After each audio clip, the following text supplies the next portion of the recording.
Hello humans, Master Dinner Flex here, bringing you the low quality content you deserve.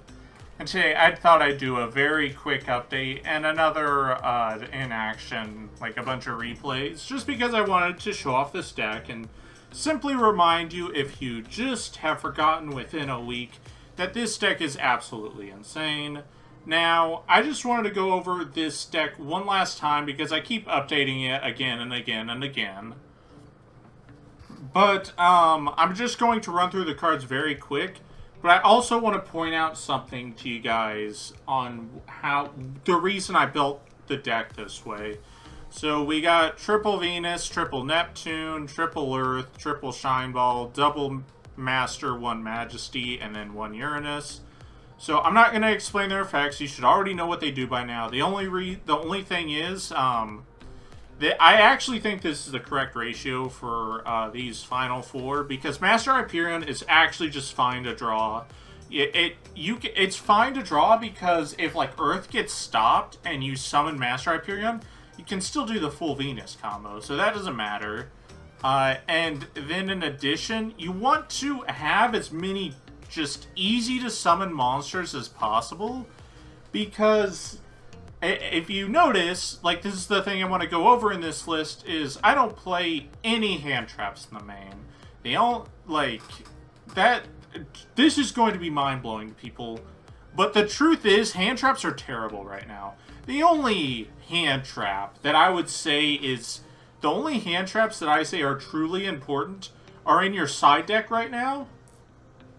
Because hand traps are pretty bad against Tri-Brigade outside of Ash before they get to Apollosa. And any other thing is worthless. Like Imperm, and that's about it.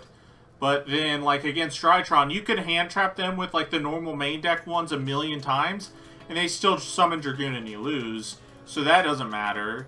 Like, but it even goes further into the future formats where we would see this, that hand traps, at the point where they start, hand traps start being effective, you have to play so many of them that you effectively just ruin your own deck. So what I instead went for is a super, super aggressive, like, fairy spam build. Instead of just focusing on trying to hand trap my opponent so they don't play, I'll let my opponent play and just completely wipe everything they do. And if that strategy can be pulled off, it's better than hand trapping them because they finally got to their win condition and then it disappeared.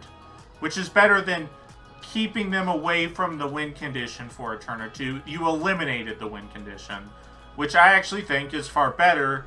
So that's why there's like so much aggro in here, is because you're better.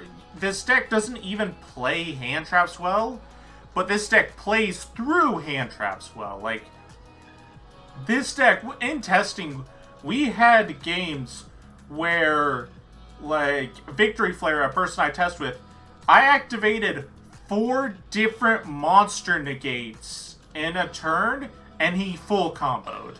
Like, this deck actually, your hand has to be abysmal for a hand trap to matter. But any normal hand, you don't care about hand traps. Like, it has to be like Exodia to even slightly be bothered. But that's why there's so much aggro in here, is because since we're not doing hand traps and we're trying to play through hand traps, we just need a bunch of big, beefy, like, fairies to go push our opponent's shit in, and Master Hyperion is one of the best ones at doing that. And then we got Corbane, one of the best extenders. It's also searchable with Light Stage, and Light Stage can interact with back row, which is nice. It can also interact with back row when King of the Sky Prison comes out, so that's important. Triple Time Maiden, just more Corbanes. And then Protecting Spirit, not going to pronounce the final name. Not only is it an extender, but it's also a going second removal option, which is very, very nice. Also, when you search this card with Parshath, you can go ahead and immediately summon it. So it makes, like, Parshath searchable banishing, which is kind of nice. And then 1 Diviner. Now, this is going to look a little awkward, but rarely is Diviner used for its actual effect. The thing we were actually using it for is when we do fiber combos.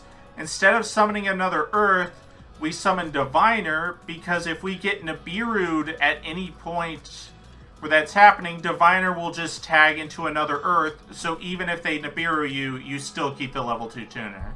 That's why this is in here. But also, if you draw it, it is just another Armageddon Knight for all your fairy stuff.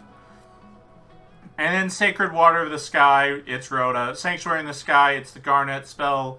It's the best discard outlet in the deck. And then Chorus of the Sky. What's really nice is this one works like the new agents, where Sanctuary could be in the field or in the graveyard and get both of its effects, so that's pretty cool. Prosperity.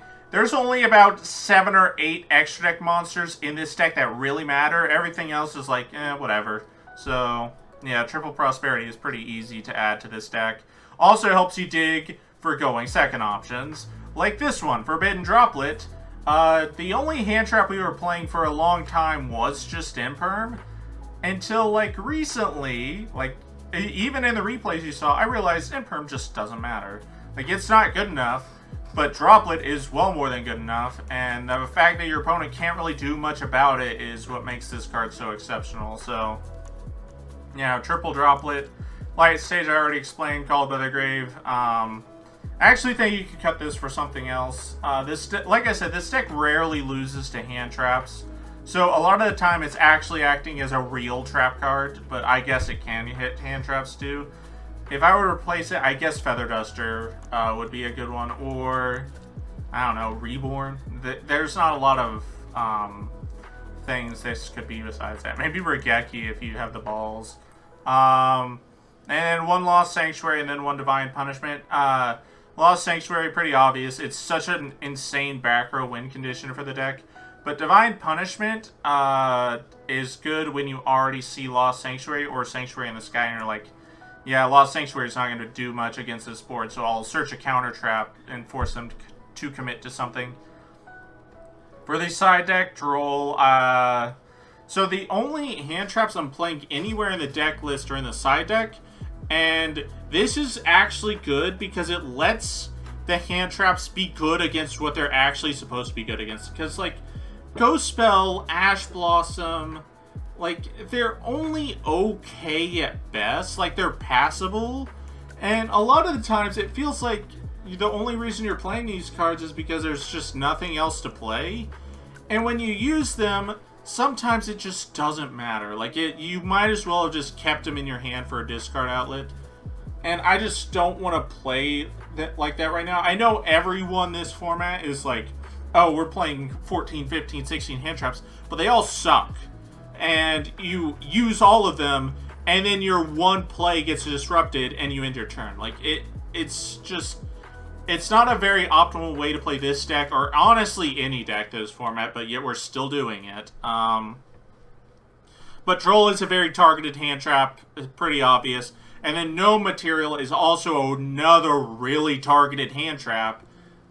This one is actually way more targeted, but it's very good against Prank Kids, as you saw. Sword Soul, because it's a way, like, a lot of their plays, they try to play around Token Collector, but you can punish the way they play around Token Collector with No Material, and then they, like, committed a bad play to do nothing. So that is very nice. And then we got Artifact Lancia. The reason I'm only playing one is because this deck can actually search it. I don't think this hand trap's very good, but because the fact that you could search it with Parshath and literally pretty much any combo in the deck is nice. And then Pankratops, the 15th option. Twin Twister, this should honestly be Cosmic Cyclone, thinking about it. But this one is kind of a joke. Obviously, if you're playing a little more real side deck, you'd play something more real than this. But the reason I'm citing Prohibition is because I noticed this format and next format, all the cards are just insanely predictable. So much so that just, like, you can call Prohibition and it actually be effective, which is a sign of a really, really boring format. And I just want to joke around and play with this. And then Imperial Order, this card should get banned. And then the extra deck, Almirage, you could probably cut this for something else. It's just for the really, really specific hands. Where it's just like Earth and pretty much nothing else. Then Fibrax, Double Moon, yeah, you make Double Moon a lot. Mirage Lights, this is like another whatever slot in the deck. It's kind of nice that it's like a Link 2 Spell Trap Negate for the deck, but you can't use its floating effect, which is kind of annoying, so it doesn't have an insane amount of utility, but it's still there. Parshath, really important. Unicorn, it does things. Apollosa, actually extremely important, which is nice because it's a fairy. Which is funny because, like, both Apollosa and No Material being fairies actually matters a lot. And then Access Code Talker, it's a card. Pure Light, it's a card. This is pretty... It's weird. The only time you really make this, if you're not playing the Darkness Metal, is, like, if you've played a turn and, like, comboed pretty well without ever seeing Venus and then later getting into Venus, because then you can recycle, like, a Hyperion or, like, a Neptune. Then we got Hope Harbinger. I have yet to make Arclight. This is very important. But also, here's what's really important. I am playing Arclight, Pure Light, and Mirage Light all in the same extra deck. Then Pluto, you have to tag Fibrax into this. It's so important. Flare Hyperion lets Venus exist in the extra deck, which is very important. And then Baroness. This is better than any other level 8 Synchro option, so yeah, Baroness. But yeah, that's it for the deck list, and that's going to be it for today. Thank you all for watching. Hopefully you enjoyed this video. And hopefully you enjoyed this update to the deck and my analysis on why I'm building the deck like this. Now you can play hand traps. Like, obviously you don't need this much excess fairy nonsense.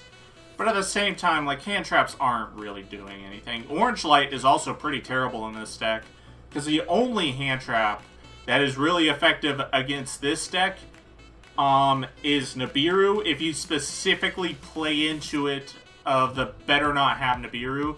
And even then, you can still combo. If you actually respect Nibiru, you can build an entire combo around respecting it. But I just, like, Orange Light was terrible. Ash Blossom's been terrible. Ghost Spell, literally unfunctional. Imperm was just worse droplet 90% of the time. Like, it's just so weird. Hand traps are not good right now, even though everyone's playing them. Maybe it just might be a situation for this deck where just hand traps aren't very good in it, but it's very good at playing through hand traps and breaking boards. So I'm excited to see. I'm excited to see this. But yep, that's about it. Thank you all for watching, and remember, Master Dinnerflex will take your soul.